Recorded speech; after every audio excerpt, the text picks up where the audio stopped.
Hello, everyone, and welcome to another episode of Getting Hammered. This is a very rare solo event. Vic Matus is out of town. I am here by myself. I'm not usually great at speaking into the ether by myself, but I'm going to channel Donald Trump on truth, and I am going to put my emotions out there. I'm going to put myself out there. I'm going to speak in all caps. We're going to make it happen. I am coming off debate night in America. By the time you hear this, it will be a day later. But I had an extremely busy day yesterday. Like, very busy. Because everything just sort of fell together on the same day that ended up being debate day. So I got up at roughly 4:30 in the morning after being up several times with my baby who's decided that he doesn't know how to put himself back to sleep anymore.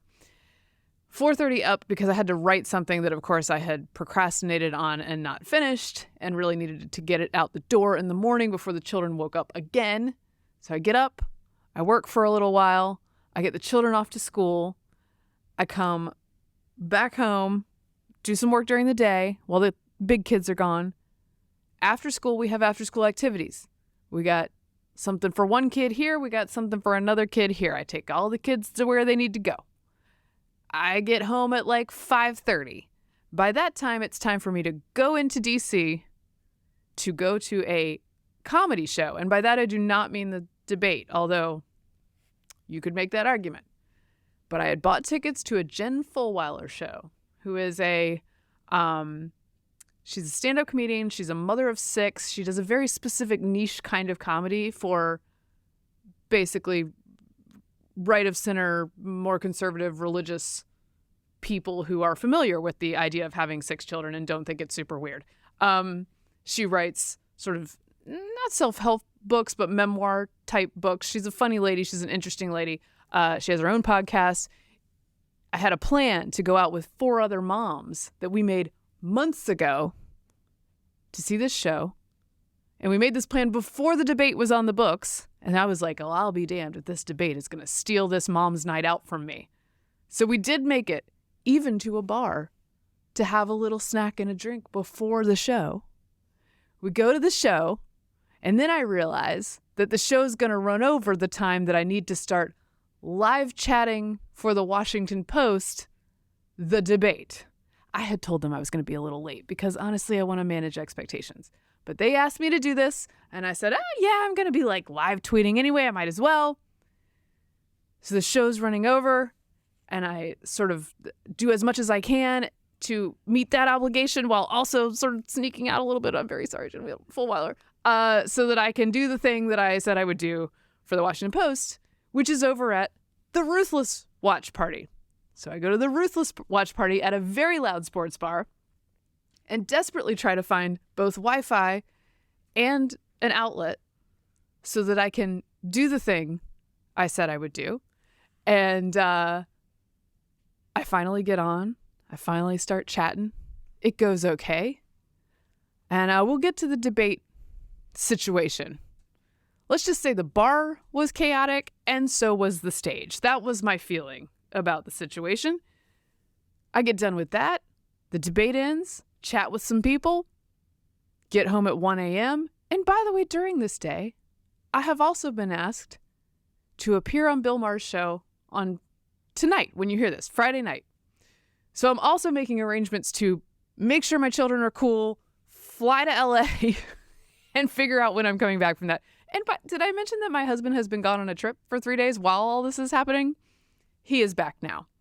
The children will not be unsupervised. Do not worry about it. But we are going to pass the baton, and I'm going to head to LA today to do Bill Maher's show. And in all of this, I have forgotten to schedule time to pack. So, I'm going to do the podcast.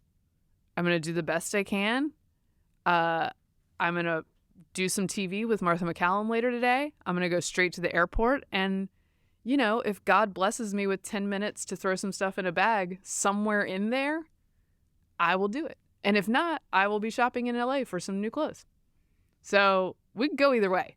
Anyway, I am on Bill Maher's show with Ron DeSantis is the one-on-one interview. He will not be on the panel, but since he's in LA, he's coming over to do an interview with Bill Maher. That should be interesting.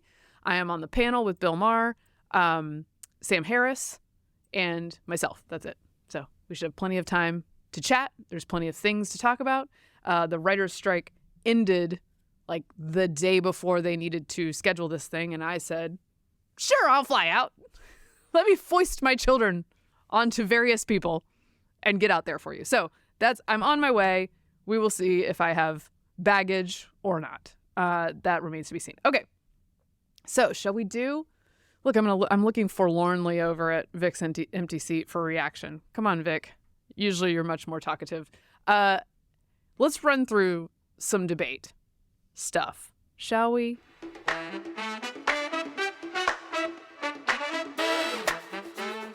Let me open with just this clip, which I feel like is a little bit characteristic of the tone for too much of the debate. Here it is. And we're going to do some more coherent moments in a moment, but... The next question is for Governor DeSantis. We want to get things done. Here's how we get it done in Washington. We must find a way. Can we please respect the time? There was a lot of crosstalk. And did I mention I was in a very loud bar? So I'm sure the insights that the Washington Post audience got from me were very coherent. Like, oh, I think I heard this. I'm fairly certain I heard this. I will tell you what I think was the moment of the evening. And this sort of tracks with my rankings for the evening. I think Nikki Haley had the moment of the evening when she's straight up Billy Madison'd Vivek Ramaswamy. You'll know the clip. Hold on, here we go. There's one person on this. This is infuriating because TikTok is one of the most dangerous social media apps that we could have.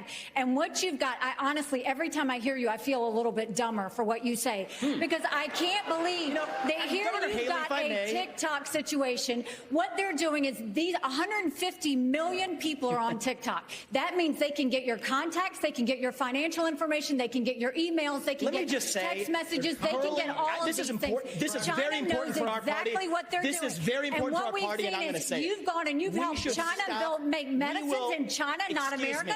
You're now wanting kids to go and get on the social media that's dangerous for all of us. You went and you were in business with the Chinese that gave Hunter Biden $5 million. We can't trust you. We can't trust you. We can't have TikTok in our kids' lives. We need to ban it. Mr. Ramaswamy, you have 15 seconds. I think, excuse me. You have 15 seconds, Mr. Ramaswamy. Thank you. I think we would be better served as a Republican Party if we're not sitting here hurling personal insults and actually have a legitimate debate about policy. Okay, so I saw the reaction after. Look, first of all, I think the line where she says, I feel dumber listening to you, was the moment of the night. Now, you can have opinions about what that says about our assessments of these things. Some people said, I noticed afterwards, like, was Nikki Haley a little too much on this night as opposed to the last time where she was making her attacks very specifically, very targeted. Maybe there were too many of them this time. It didn't strike me that way. I enjoyed it. Okay, here's why I think she's making a decent choice. Vivek Ramaswamy is skilled on stage, but he is not the most likable guy on stage. And she hits him on things that she knows more about than he does. So TikTok and its relationship with the Chinese government is one of those things. He, by the way, was saying like TikTok is terrible, and then he immediately jumped on TikTok because he needed to reach the young people. So she has a clean shot here, right? So when she hits him on things like foreign policy and foreign policy related issues, to me, it's clear she knows more than him. I want to give her a hand, and I can say this as a lady who is on TV. I think she pulls off cutting through the noise quite well, which can be very hard when, again, I'm a lady, I'm allowed to say it. Your voice is not as deep and sometimes commanding as the other people on the stage with you. That can be hard. And then she's doing it, to my mind, without coming off like, oh, pushy woman, we don't like her out there doing that. She comes off confident.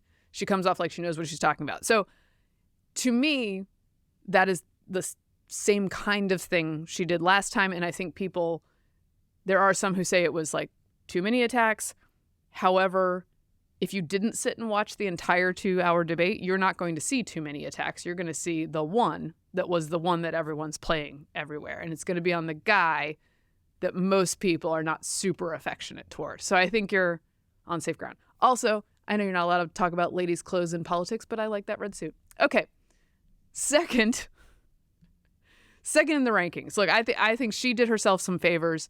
DeSantis would be my second in the rankings for holding his own, maybe not moving the ball a ton forward. I like the fact that he booked Bill Maher this week. That gives him 2 chances at national media coverage, the second one on his own against a sometime ideological opponent. Bill Maher and he probably agree on some issues and not others. So it'll be interesting to see that interview. I think he does well in those contexts. Here's him doing what he does best on the debate stage last night, which is arguing with the premise of a question.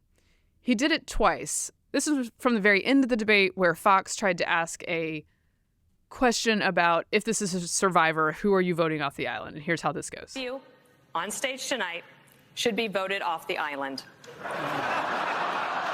Please use your marker to write your choice on the notepad in front of you. 15 seconds, starting now. Of the people on the stage, who should be? I'm absolutely serious. With all due respect, I mean, we're here, like, we're happy to debate, but I think that's disrespectful to my fellow competitors. Nobody wants to participate. Let's do some questions. Let's talk about the future of the country. I love that Vivek is like, I'll totally answer it. Let me jump in here. Look, some of these sort of more gimmicky questions are tricky. It is a very hard line to walk. I don't envy anyone having to be a debate moderator because it is tough, especially with this many people on the stage. The thing that's interesting about DeSantis doing this, and this is the second time he's done it in a debate. On the last debate, he sort of short-circuited a hand-raising question. In this one, he says, no, look, I think we're here to debate about the future of the country. I'm happy to answer those questions, but we're not doing it this way. That is a very clear way to show leadership and to say, for instance, when I face the press, that I won't automatically be doing what they ask me to do. And I think that's something that Republican voters like. Now, Dana Perino, for her part, this is interesting. She concedes, okay, these guys are not playing along. She knows she has to shift in some way instead of just letting this fall. So she asks Ron DeSantis specifically this question.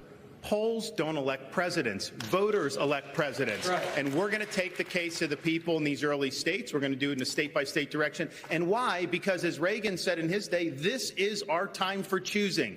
We are not getting a mulligan on the 2024 election. Republicans have lost 3 straight elections in a row. We were supposed to have a red wave with inflation at 9%. It crashed and burned. Not in Florida, it didn't. We delivered it in Florida. And so we've got to choose right. We've got to win. And we need somebody that's going to be able to serve 2 terms. So in January of 2023, they'll be able to address the nation saying, we turned the economy around, we secured the border, and we fended off the threat from communist China. As your president, I will get that job done. Governor Christie. All right. So I think it was a nice audible from Dana, who knew she needed to go a different direction. Some people were like, oh, she's retaliating with this tough question.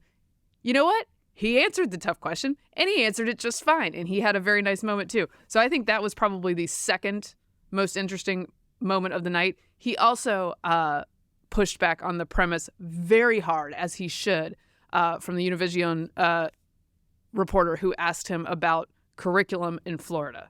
So we'll play a little clip of that. What is your message to them? So first of all, that's a hoax that was perpetrated by Kamala Harris. We are not going to be doing that. Second of all, that was written by descendants of slaves. These are great Black history scholars. So we need to stop playing these games. As always, Vivek Ramaswamy was a presence. A presence. Look, he has skills. He has skills on the stage. I think he's good at communicating. The question is, which version of Vivek Ramaswamy is he communicating at a given moment? And is he interested in actually running against Trump? By the way, Trump didn't come up very much at all last night. It's amazing to me how little he gets talked about. I know you don't want to talk about him 24/7 because when we talk about him 24/7, we're not talking about the economy. We're not talking about things that matter. But while you're talking about things that matter, you need to make clear that the reason you're talking about the things that matter is because you want to be president instead of this guy. And you have to say, I can address the things that matter in a way that he cannot. I am better than him. And I think we see far, far too little of that. But here's Vivek having a moment about mental illness and issues of transgender kids and parents having a right to know in schools. I just think he hits the right points on issues like these. Over 10.7 million students in over 18,000 public schools nationwide have the ability to change their identity without parental notification. Governor Christie told Stewart last week that he would pass a federal law to protect parental rights. Would you try to do the same? I have to be very clear about this. Transgenderism, especially in kids, is a mental health disorder. We have to acknowledge the truth of that for what it is. I met two young women early in this campaign. Specifically on parental rights in schools. Parents have the right to know. And you know what the hypocrisy of this is? Even New Hampshire failed to actually get past a piece of legislation here. The very people who say that this increases the risk of suicide are also the ones saying that parents don't have the right to know about that increased risk of suicide. And I'm sorry, it is not compassionate to affirm a kid's confusion. That is not compassion, that is cruelty. I met two young women, Chloe and Katie, early in this campaign, who are in their 20s, now regret getting double mastectomies and a hysterectomy. One of them will never have children. And the fact that we allowed that to happen in this country is barbaric. So I will ban genital mutilation or chemical castration under the age of 18, and parents have absolutely the right. Would you try to pass a federal law that says parents should have that right? We are going to require states absolutely have to follow that through. We stand for parental rights. Yes. I think that's a really good point. Of course, people are going to come down on him. Trans activists are going to come down on him for characterizing it as a mental health disorder. This is a debate that for too long we have not been allowed to have. He's just going full bore and categorizing it the way he thinks it should be categorized and the way many parents think that it should be treated. But the part about you're telling me my kid is at increased risk for all these really, really bad things, and also as a result, we must keep this a secret from you. Parents do not take kindly to that at all. This is a bit of a gimme of a question because it's so within the Republican wheelhouse right now and Republican voters' wheelhouse right now. It is also a 70 to 85% issue when you talk about notifying parents about their minor children's identification changes. That is, just stand next to that issue. The media will tell you that you're wrong about it, but you're not wrong about it. We're, of all stripes, parents want to know these things. I think Ramaswamy has a good way of communicating these things. There's another part of the debate where he talked about it was like he went on a journey. He went on a journey from fentanyl coming over the border to the fact that we have a demand problem on this side of the border, which is that a lot of people want these drugs. Then he told a story about an accidental overdose from someone who's lost their son because it was laced with fentanyl. Then he moved into why do we have these mental health problems, and maybe it's social media, and maybe there should be a ban on young people using social media. And it was a lot. And he wasn't necessarily connecting the dots exactly, but I think what he speaks to, and this is what he spoke to in the last debate when he said the thing about this, he countered Pence by saying, this is a Morning in America time. Like, it's a darker time. I think this answer about fentanyl that goes through mental health, that goes into social media and education and all of our problems and all of our sort of despair issues, I think he's hitting on something that people feel in a very real way. And even if he's not connecting all the dots exactly, and media will probably fact check him on some of this, I think, again, that it speaks to a thing people feel, which is that, like, yes, maybe all these things are connected in some way. And maybe there are ways to prevent it that are sort of outside the box that we're not discussing. And it's not just a border problem, and it's not just a mental health problem, and it's not just a drug problem or an overdose problem, but it may have something to do with the TikTok. So I thought that was an interesting moment, even though I'm not sure how I feel about that answer. All right. What else do we have? Oh my gosh, y'all, I got to tell you, I'm generally in favor of a Chris Christie quip. I object to this one. And I want to look at that camera right now and tell you, Donald, I know you're watching. You can't help yourself. I know you're watching, okay? And you're not here tonight not because of polls and not because of your indictments. You're not here tonight because you're afraid of being on the stage and defending your record. You're ducking these things. And let me tell you what's going to happen. You keep doing that, no one up here is going to call you Donald Trump anymore. We're going to call you Donald Duck. Look, I think everything but the very last line is very on point. I think he is watching. I think he doesn't want to be on stage because he's afraid that's not going to go well. There's a meme of Chris Christie reacting to his own joke, which I enjoy. He's giving himself this like, raised eyebrows, Donald Duck. Y'all heard that, right?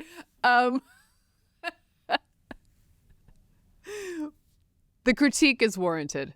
I'm not sure I love that line, Chris Christie. But I did enjoy that Chris Christie went after him several times on the issue of not showing up. At the very end of the debate, he's like, look, we're all here. We're all showing respect for the voters. He is not. And that should say something to voters. Now, here's the question. Does it say something to voters? We're not sure. Because the problem is if voters don't mind being disrespected, then of course he will not respect them. That's how that works. But one Iowa voter in the CNN focus group afterwards, she had some thoughts about that. And she's a young female voter. I don't know her stats other than that, but it's clear from the video. Here's what she had to say. I think it's disrespectful that he didn't come to try to earn Iowans' votes because so many people's votes are still up for grabs here in Iowa. And so not coming to try to earn that with the other candidates, I think is a sign of disrespect. And I don't think he earned anyone's vote by not coming. Now, many would argue that he wins just by virtue of being in the lead and not showing up and taking any punches.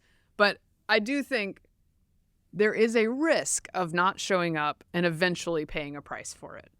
As I've said in the past, an inevitability campaign is not the safest kind of campaign to run. It's sort of a lazy campaign. It's banking on things that you shouldn't necessarily bank on.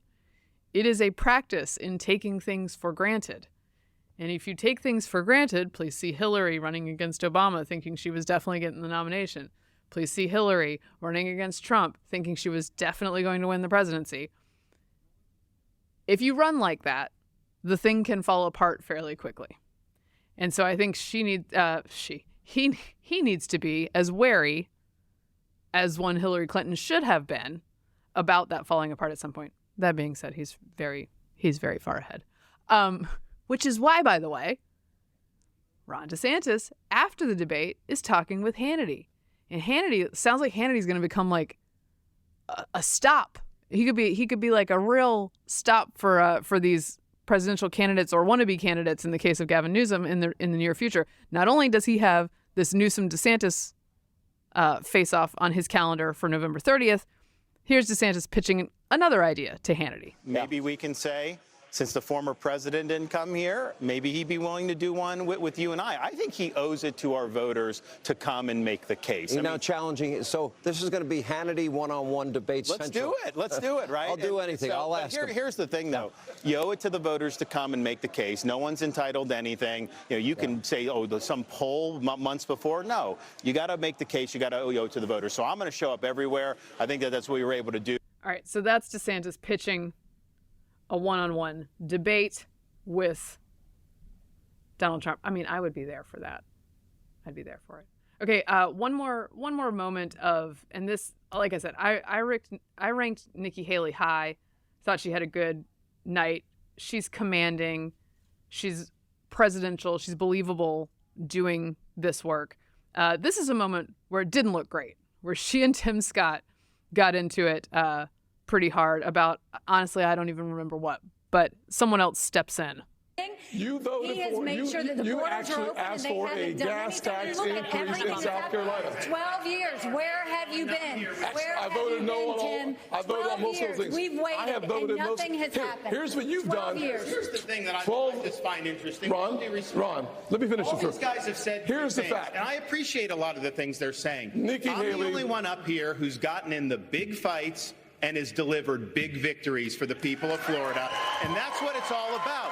You can always talk, but when it gets hot in there, when they're shooting arrows at you, are you going to be stand up for parents' rights, to keep the state free? Are you going to be able to do all those things? And in the state of Florida, because of our success, The Democratic Party lies in ruins. We have won the big fights. We have turned our state into a Republican state. People respond to leadership. I've done it while others have talked about it. CEO, we actually have All right.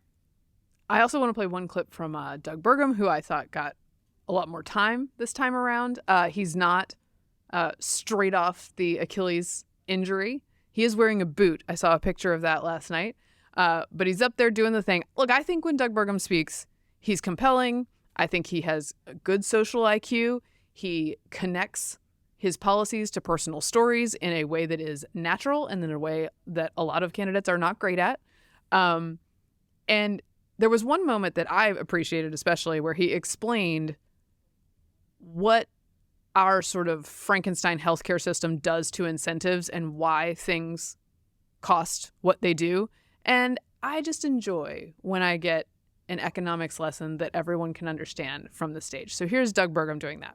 I think this is a state's issue, but I do want to say something because all night long we've been talking about issues about how it's broken in Washington, and I respect all of the people on the stage here for their 100+ years of public service. Thank you. But the reason why we're not talking about education or health care or safety being a problem in North Dakota is because we have a business leader. I've got more experience as a business leader than I think this whole group combined. I know I've created more jobs than everybody else on stage, thousands of high-paying jobs that have real meaning. So as a business leader, you come in and you treat the taxpayer like a customer. So in North Dakota, instead of fighting with the teachers' unions, we actually created a K-12 coordinating council. Everybody gets in the room and the customer is the student. But you do understand that this is an issue that many people in America really are concerned about, worried about parents and notification in schools. Yes, and that's why we have 50 platforms of innovation. That's why we have states. There are certain things the federal government is supposed to do. It's not the Department of Education. That needs to be assembled. We got to move it back to states. Do what we did in North Dakota. Instead of like, oh, here's a choice school and here's an old school, the old way with the teachers union, the kids are trapped. We made every school in North Dakota an innovation school. Every school got out from under the red tape, and the things that help teach the values that we're trying to get, like 4-H, like FFA, like Boy Scouts, they can get credit for all of that stuff in North Dakota. And by the way, North Dakota is now at the top of the median SAT scores in the country right now. So is there a little Burgum-mentum? I don't know. Look, I am partial to him. I think he has an interesting bio. He's interesting to listen to. He has some talent. There is a news story sort of emerging about him, which I had not read before, even though I care deeply about this issue, which for many Republican voters might be a disqualifying issue, which is that he vetoed a school choice bill in North Dakota. Now, he says he vetoed it because it didn't go far enough. He created a sort of working group between public schools and unions and activists on the school choice issue. I think those things can inevitably swing toward union control and government favor as opposed to freedom's favor when you have government working groups like that. But I'm sure he will have to defend himself on that in the near future, because if there is Burgum-mentum, that will be one of the things that would prevent that wave from growing. So we'll learn more about that as we go forward. All right, to close, I'm going to close with something silly / slightly icky. And Vic's going to be sad he wasn't here to make jokes about this. At one point, again, Chris Christie making good points, then getting a little too far out over his skis. He was making a point about the teachers' unions being the problem with public schools. He said that we don't have public-run schools anymore. We have schools run by teachers' unions and the politicians who listen to them. And then he said that Biden couldn't possibly fight these forces because he had been sleeping with a teachers' union member for many years, by which he meant Joe Biden. And I just think married to would be fine. Married to would be fine. And then, if I'm not mistaken, one Mike Pence used that as a jumping off point to say that he had been sleeping with a teacher for many years, by which he means his lovely wife. But I'm just saying, guys, let's just use married to. This is the GOP primary debate. Let's keep it clean. I know it's all within marital bonds, but it just felt like it got a little out of hand there. Maybe not. Speaking of decorum, I have updates. We're moving on from the debate. I have an update. Are you guys ready for this? The Senate unanimously passes a formal dress code. So the Fetterman adventure in styling the U.S. Senate is over, guys. The U.S. Senate has passed a resolution formalizing business attire as the proper dress code for the floor of the chamber by unanimous consent. This comes after Senate Majority Leader Chuck Schumer chose to stop enforcing the unwritten requirement, and Democratic Senator John Fetterman's casual dress became a flashpoint in the Capitol. The bipartisan bill from Democratic Senator Joe Manchin of West Virginia and Utah Republican Senator Mitt Romney, you can imagine both of them just being like, what are we doing here? Let's regain our dignity. Requires that members abide by a real dress code rather than an unwritten custom.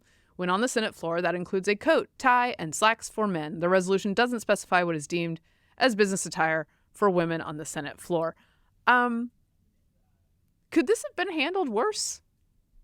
First of all, why go down this path? Okay, you don't have to go down this path. John Fetterman can wear a suit. We've talked about it before. If Max Cleland, if Bob Dole, if John McCain, if Tammy Duckworth can all wear suits, he can wear a suit. I am a casual person. I'm basically wearing leopard print pajama pants and tennis shoes right now, okay? But I'm on a podcast. I am not on the Senate floor. If I were on the Senate floor, I would be dressed well. Better. I'm dressed okay, all right? Let's grade it on a curve. Anyway, I'm just a podcaster. But he decides, okay, we're going to make this special exemption so John Fetterman can wear whatever he wants. Fetterman proceeds to wear the sloppiest ensembles perhaps I have ever seen. I mean, they're really impressively sloppy. There are good ways to dress casually. There are snazzy, yes, that's right, I said it, snazzy ways to dress casually. There are a million of them. We have all sorts of things available to us. He's not choosing any of those things. He's choosing a very slouchy hoodie and very scummy gym shorts. It is not a good look. And I think that the wiser heads in the Senate went to Schumer and were like, have you watched this video? Watch this man presiding over the Senate. Do we really want this to be our brand? Like, our brand isn't bad enough. We want this to be the picture of senators. And they prevailed. This passed unanimously, which is like, oh, I guess we're unified on one thing, which is that you should not look like a total schlub on the Senate floor. So that's something. We got that going for us. But the crazy thing is, if Schumer was going to do this, did he not think it through at all? Did he not consult with anybody? Did he not imagine that Fetterman would flout the rules to such a degree? Why would you think that? And then to put Fetterman, so if you really think Fetterman is going through something, and he is, I just don't think he's going through something that requires that he dress like that. He's going through health problems. He has real challenges. If you think he's going through that, why do you put him through this news cycle for a week only to change your mind a week later? Oops. That should be studied in PR and political operations and messaging classes, because that was a strategic mistake, that one. My goodness. Okay, another update. Speaking of one-on-one debates, I mentioned Gavin Newsom and Ron DeSantis meeting up on Hannity's show in November in Georgia. I think that will be interesting. I think that those two are a nice matchup, a positive contrast to the enfeebled, probable nominees for both parties. And look, I don't agree with Newsom, but I think he can talk, and he has a different vision than DeSantis has. DeSantis also can talk and has facts at his command, and I would not mind seeing them spar over those two visions. Newsom has been pushing for this, clearly made the agreement with Fox and with Hannity and with DeSantis, and then he has this to say when he's back home being interviewed, I think by a local guy, but here he is talking about it. This week we learned that it's going to happen, a debate between you and Ron DeSantis, November 30th, Fox News Channel, Sean Hannity in Georgia without a crowd, just the two of you. Why are you doing that, and what is your strategy? Well, I don't know if that's the right question. Why is he doing it is the right question. He's running, I think, I'm not sure after tonight, but currently he's running for President of the United States. And you think he's still going to be? You think he'll still be a candidate November 30th? That's an open-ended question. Part of me wonders if, the fact that he took this debate, the fact that he took the bait in relation to this debate shows that he's completely unqualified to be president of the United States. That's my humble first. Why is that? You're baiting him with the debate offer? Of course. I mean, why is he debating a guy who's not even running for president when he's running for president? He's showing up at the Reagan Library, hallowed ground, and he puts out an ad today, not for his presidential campaign, to promote a debate against the governor of California. I mean, this guy's distracted. So I don't know that he has it in his heart. I think, here's my personal opinion about Ron DeSantis, he regrets running for president. He made a huge mistake. He listened to his consultants. He bought his own hype. He had this little God complex. I mean, look at the ads themselves. Literally, God created. I mean, he bought into all this stuff. And he quickly regretted it, but he's stuck. And here's the problem. He got one chance at first impression. He's belly flopped. He's down 30-plus points from where he started. So it's a terrible situation for him. Okay. I just want to let's go back to this point that Newsom is making, that they're going to have this debate. Arguably, as I have said, this elevates both of them to the standard bearers for these two visions. Presumably, that's why Newsom is doing it. But now he's making the argument that it elevates him to have this debate, but it disqualifies DeSantis for DeSantis to talk to Newsom, which seems like an insult to Newsom to me. There's a scene in Happy Gilmore where, I think someone pointed this out. There's a scene in Happy Gilmore where Shooter McGavin says, I eat pieces of shit like you for breakfast to Happy Gilmore. And Happy Gilmore says, you eat pieces of shit for breakfast? And I think that's what happened here. Newsom was trying to insult DeSantis and kind of accidentally insulted himself. Nonetheless, I look forward to this event. And I think that Gavin Newsom is trying to signal that he is this coiffed stallion with a beautiful mane in the stables should they need him. I'm sure that Kamala is very upset about it. I believe her camp has already leaked some of that discontent, which I enjoy. And we shall see the two of them face off, at which point somehow it's disqualifying to talk to the governor of California. Sure, whatever.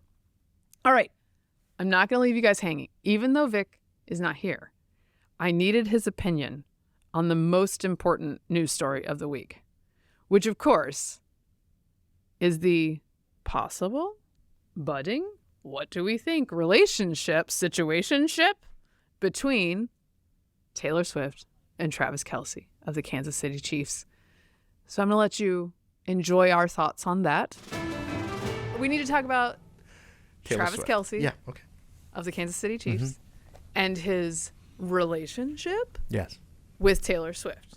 Confirmed this week when she showed up in the box at the Kansas City Chiefs game where she cheered on the 6'3" tight end Kelce, not that I'm counting, as he scored a touchdown late in the game. Beefy guy. He is a big dude. She was there, as tight ends are wont to be. She was there in the box in the company of Mama Kelce. Yeah. Who? Way to go, Mama Kelce, because she got Jason and Travis in the NFL. Bring her back to your mother. Well, it seems quite early for that. That is very early for that. Okay, one.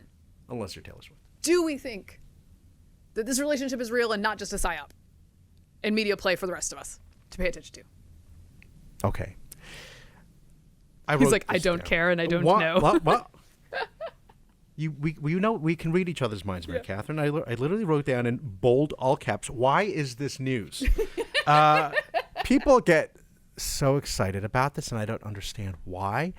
So I consulted an expert on this, my daughter. Okay, there you go. And she said, Dad, every relationship that Taylor Swift has is news. This is true with an asterisk. Ooh.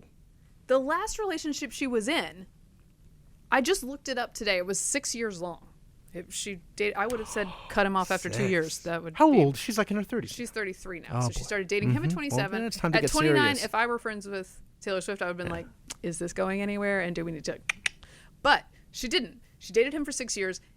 I still can't remember his name, even though I looked it up. They were secretive about this because I saw part of that Taylor Swift documentary only to be with my daughter watching it at the time. I didn't watch it on my own. And they refused to show his face. Yeah. She was very, referred to him very obliquely and didn't want to talk about it. But the more she didn't want to talk about it, everyone wants to talk about it. Yeah. And as my daughter reminds me, for example, she dated Harry Styles, and then she wrote a song Joe about Jonas, it called every- Style. everybody gets I don't have any song. thoughts on this, by the way, Okay. except for that. He knows nothing, guys. Let me just say this, and then I'm going to toss it back to you, which is because of how I feel like I don't care about this, right? I don't care about this at all. I feel like I could date her. Like I feel like I would be total. Now, in this, of course, there's no question why she would want to date me. But I mean, why I say that is because I wouldn't be freaked. I wouldn't be like, this is, I wouldn't be, because I'm not a Swiftie. I'd be like, Put hey, him on the roster, no, Tay Tay. if she were to walk in right now, I would be like, hey, what's up? Oh, That's all I'd be. that was I'd be like, very Thank you. cool. You like that? That was totally cool. Yeah, extremely I cool. could, I could take you or leave it. What's up? If Paul McCartney walked in here, I don't know what I would do. But Taylor Swift, hey, whatever. First of all, I love that move. Thank you. Now, Too bad we'll never know. All right. look, I think there's a chance that this is like a publicist pairing, right? You think so? That's what a lot of people think. I want to root for them because I like the Kelsey family. I listen to the Kelsey Bros on their podcast, which is very funny. They're very charming. His older brother is married to a woman named Kylie, who is often also on the podcast, and she's super cool. And Jason Kelsey and Kylie seem to have a very nice relationship. They have 3 children, and I think she could be a very good influence on Taylor. And perhaps the 4 of them could go out on double dates, and it could all rub off, and it could be very, very functional. It could happen. I'm rooting for her. Here is what Pat McAfee had to say about what Travis needs to do here. The lady that sells out every stadium in the world 10 times. The lady who wears a cardigan and sometimes feels like she's 22. The lady who plays for 3.5 hours in the rain and Bill Belichick says, she's pretty tough, man. Yeah. She said, you know what? The man of my dreams that I'm going to marry, this isn't just date like others in the past, is an NFL guy. You see us out here fighting? Let's go. I'm so pumped for Trav. Next album's going to be huge. Very happy for the new couple. If it's real. Exactly. Hope it is. Trav and Taylor are going to take over the world. I do fear all of her songs, just from listening to the songs, I do not know her. So her songs are like a diary. Basically. Trev, what we're saying to you is treat her right. Yeah. Because if not, there's a hot 15 coming. That's not 15 minutes, it's 15 songs. Exactly. About this football man. Right. Oh, my. Lasts forever. The pressure on him. You hold the fucking door open, Trev. Yep. Exactly. Everywhere. Every single place you go to, you make sure you chew with your mouth closed. Yep. Yeah. Okay? Yes. We're talking about talking to the parents every single time you see them, everything. You need to be a knight in shining armor. You're representing all football. Yeah. Okay, Trev? Need you here. We appreciate you, buddy. You're the right man for the job. Right, man. Get him, Travis. Go get him, Trav. That's pretty good advice. Okay. Particularly Yeah. the parents. It's all Yes. about the parents. Do you know what I like about this? Almost all This about is a the parents. sports talk show, right? You would perhaps expect that it goes down a bad road and sort of scorns Taylor for her past or for the way that she does write songs about everyone. Instead, they take the opportunity to say to Travis, you know what?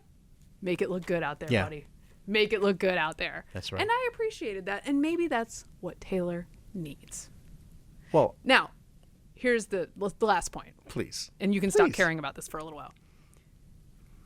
There does need to be some proportion in the coverage, and I know I'm part of the problem. All of NFL coverage this week was her.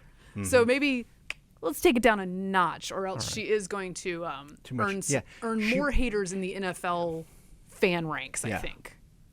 I mean, I'm rooting for her, I guess. Not that I care, but, like I think about what Kanye West did to her. That messed her up. Yeah.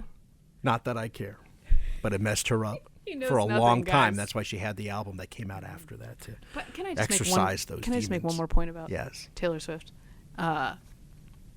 Some of my friends recently were making decisions about the Joe Jonas Sophie Turner breakup based on Joe Jonas's treatment of Taylor Swift when she was 17. Now, that's a long time to hold on to that storyline, and that's the power of Taylor Swift. I went and looked up that relationship. They dated from July to October. Let's not make our decisions about Joe Jonas and his current wife based on a relationship between two teenagers that was 3 months long. That's the thing about the longevity of the Taylor hits, is that they keep these things top of mind, okay? Which one is Joe Jonas? I'll explain. Is he the older one, the middle one? He's not the actor. That's Nick. Nick is the cutest, then Joe. And then the other one. Then the third one. You know where they're from? You know where they're from, Mary Katharine. You know where they're Where? from? They're from Wyckoff, New Jersey. As we close out today, please tune in to Bill Maher, Real Time with Bill Maher. You can see me there. And Ron DeSantis, who I will not claim it. If he talks to me, he's not disqualified. I'm just elevated, guys. I'm elevated. All right? So thanks for getting hammered responsibly. I hope you enjoyed this rare solo show, and I hope you enjoy our hot takes on Travis and Taylor, who I did hear someone was calling Trailer as a as a name, which is, no, I think we should try something different, guys. All right.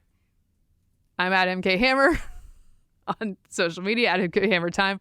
On Instagram, you can follow us at Getting Hammered Podcast, on YouTube and on Instagram.